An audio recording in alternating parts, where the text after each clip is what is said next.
Well, obviously all cancers aren't equally fatal. Some are very treatable.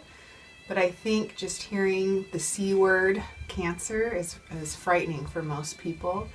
So even if it's a very treatable form of cancer, just that word cancer tends to trigger people's sense of mortality and their fear of death. So I think for most people it's a frightening word.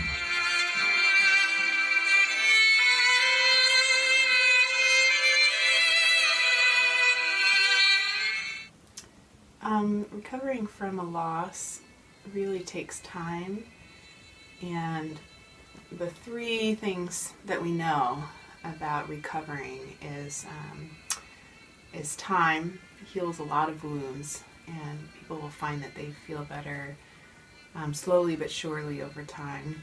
But also support, emotional support, being able to reach out to other people, filling that missed relationship with other rewarding relationships or activities, and then being able to communicate. So it'd be the third thing I recommend is being able to share.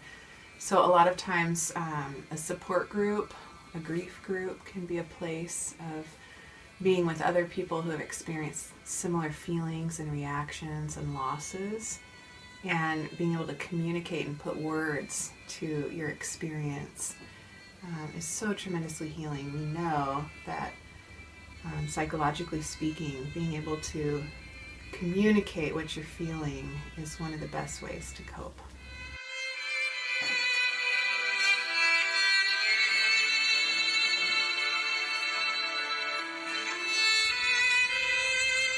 So I'm a psychologist, and obviously have worked with people who experience a whole bunch of different life problems. But in my own life, I've experienced a couple of really significant losses because of cancer.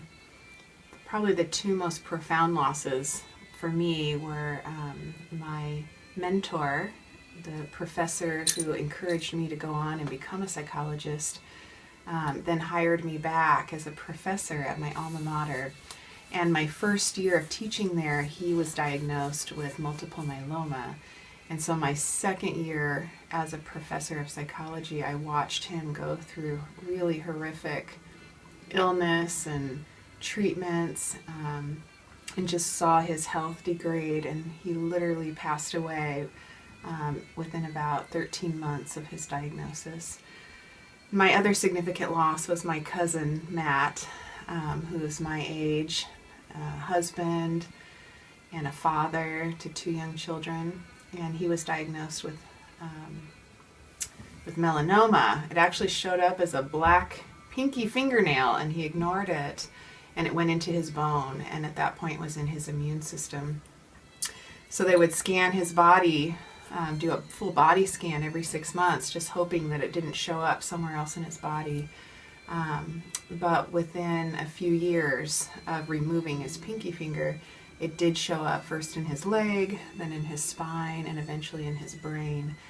And again, just watching the traumatic experience of horrible cancer treatments and sickness. And he was a real fighter, so he lasted 8 months longer than the doctors predicted because of how aggressive the cancer was. But in the end, it was a really big loss for our family.